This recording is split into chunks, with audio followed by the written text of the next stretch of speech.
Well, she got a presidential visit this week and a chance to tout the auto industry's progress in the past year. Michigan Governor Jennifer Granholm joins us now from Michigan State, East Lansing, to talk about her state's economy, their very own oil spill, and the auto industry. Welcome to you, Governor. Let's start with the oil spill. We just got some headlines from the EPA saying they've approved $13 million to spend on the cleanup there. Is that going to do it?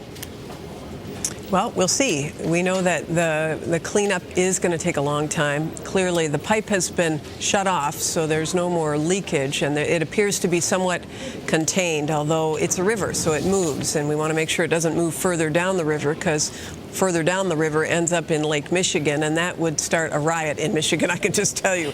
They appear not to even be close to that point, which is very good, and we're following this very closely. Well, let me ask you, because there are a lot of stories have been coming out that, frankly, are similar to themes we have seen in the Gulf of Mexico coverage, that there were regulatory warnings about this pipeline, that the company had been approached.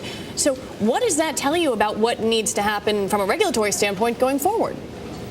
Well, I think it tells you that you can't be in a position of just allowing the companies who are being regulated to call the shots. I think clearly you have to have a regulatory system that has people who are doing monitoring inspections, systems that both detect and require and allow quick response times. And that just did not happen here.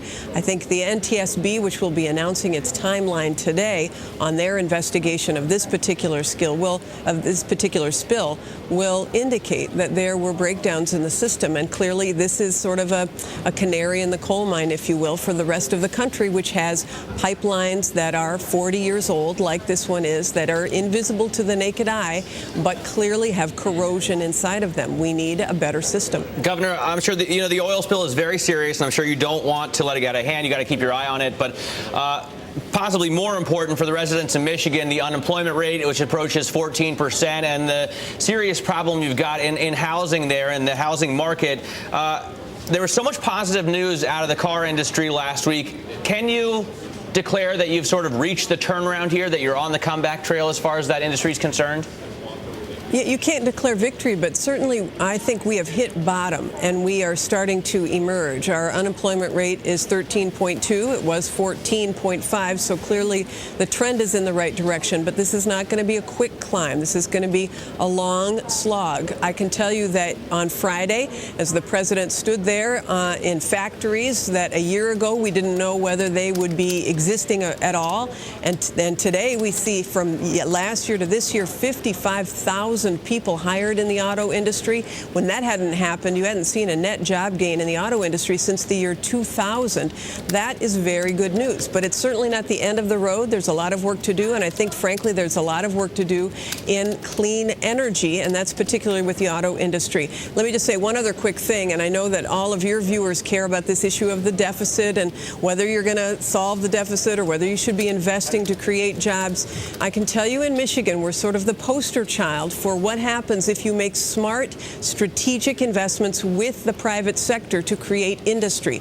And that happened with the battery industry here. We've had, since last year, 16 battery companies that were previously in Asia or elsewhere come to Michigan or grow in Michigan, which are projected to create 62,000 jobs to build the battery for the electric vehicle. Well, that is a good news story. Governor, let me ask you, though, because part of the timeline for this, Willow Run, for example, the GM plant that built bombers during the Second World War, they close in December. Isn't there a potential for a significant lag effect for your state's economy that worsens the tax situation for revenues coming in? Don't you potentially look at an even bigger deficit down the line?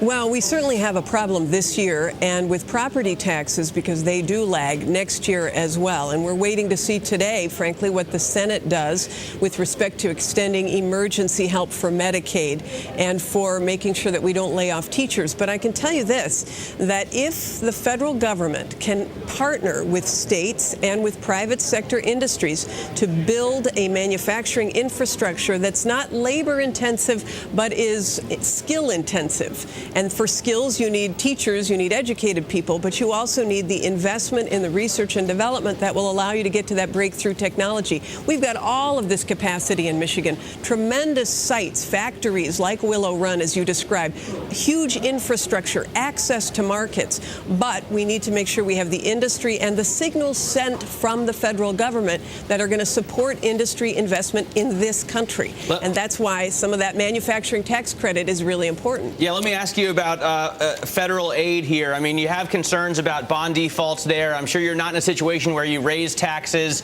but you can't really cut much either to boost receipts. What do you do in this situation?